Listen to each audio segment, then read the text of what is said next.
President Joe Biden gave perhaps the most important television interview of his career a few years ago. It was a rare primetime interview with George Stephanapolous on ABC News, lasting 22 minutes. It was taped in the library of a Wisconsin school, and it was a desperate effort to assuage concerns about his mental ability and physical strength, and therefore his candidacy. Compared with his debate appearance last week, Biden looked tanned, he was more presentable, he came without a tie and with a couple of shirt buttons undone. Clearly, it was an attempt to present a more vigorous and healthy appearance. However, after watching the interview, three things were quite clear. One, Biden's debate debacle was evidently not a one-off thing. The health concern is still there, and yet the president is unwilling to take a cognitive test. Two, he is not going to drop out of the race on his own. And three, after this performance, the Democratic Party is unlikely to be convinced about Biden's ability to stay on in the race and beat Donald Trump in the fall elections. On the health front, despite Biden's improved appearance and some sharp answers, concerns remain. It is clear that the president has health concerns, and this interview, all 22 minutes of it was all about assessing Biden's health, both mental and physical. It was not really on policies or governance or any major political question. On that account, Biden was unable to score a clean win. There were a few extended pauses during his answers. His voice turned hoarse and hesitant, like it happened during the debate. And at least at times, Biden appeared to have lost his train of thought. There were no major serious bloopers that would have forced Biden to drop out immediately of the race. However, his performance was not so strong to silence his critics within and outside his party and inspire confidence among his supporters. And he was unable to give a clear explanation about what happened during the debate, on the debate night. Biden said he just had a bad night just like anyone else, and then he blamed it on a cold, and then he spoke about jet lag, and then he said he was completely distracted by Trump. And he also blamed the press for amplifying his health concerns. There was more pressure on Biden on the past couple of days, especially with CNN chief medical correspondent Dr. Sanjay Gupta, who is also a practicing neurosurgeon, asking the president to undergo a thorough cognitive and neurological testing and to publicly share his results. Dr. Gupta said Biden's confused rambling, his loss of concentration, and the lack of facial animation were concerning. But Biden, during the interview, was evasive when Stephanopoulos asked him whether he would commit to an independent medical evaluation on his neurological and cognitive abilities.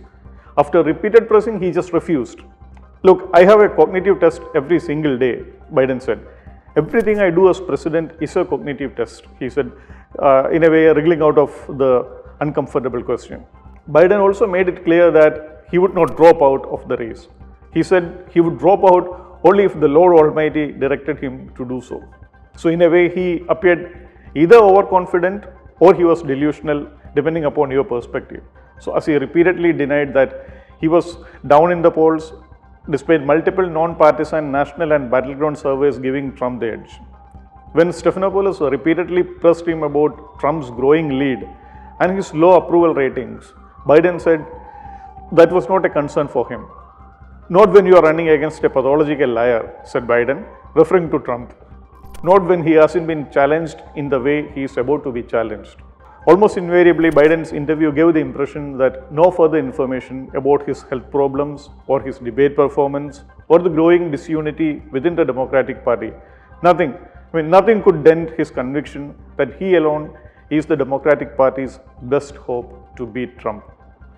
No wonder the interview did little to assuage mounting concerns from the Democrats, especially the Democratic Congress members, about his chances and especially about his mental acuity.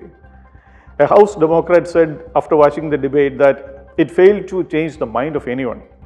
He said that a growing number of senators and congressmen agree that it's time for Biden to step aside. Members of the Congress seem particularly bothered about the unfolding scenario, as most of them are on the ballot with Biden in November. They fear that Biden could take them down along with him. That is why already 4 of them have come out openly against Biden, and these numbers may grow in the days to come. Democratic governors, meanwhile, they have voiced support for Biden There was a meeting, nearly 20 of them met with the president earlier this week at the White House. But then none of them are facing immediate re-elections, and all of them, especially Whitmer from Michigan, Gavin Newsom, who is from California, Governor Josh Shapiro of Pennsylvania, and J.B. Pritzker from Illinois, to name a few, they all seem to be eyeing the 2028 presidential election. So they all came out in support of Biden. So in a way, if Biden loses, their route is clear for the next race. But if Biden steps down now and Kamala Harris, vice president, if she comes as the replacement, then it could potentially keep them out of contention for 8 years. That calculation possibly explain why Democratic governors are responding somewhat differently to the ongoing crisis compared with the Congress members, and they are all coming out in support of Biden. Coming back to the debate, some of Biden's replies have clearly rattled and even possibly irritated the Democrats. Towards the end of the debate, Stephanopoulos asked the president, if you stay in and if Trump is elected, how will you feel in January? And Biden's reply was not so reassuring. I feel as long as I gave it my all and I did the goodest job as I know I can do, that's what this is about, said Biden. That kind of stubbornness could come off as completely shocking to most Democratic voters. Democrats worry that the answer may portray Biden as a selfish politician who is interested only in his future and in his success. And that could spell the doom for the party in November, forcing the Democrats to face a triple whammy, losing not just the White House, but also the Senate and the House of Representatives, ceding complete control to Donald Trump and his brand of politics.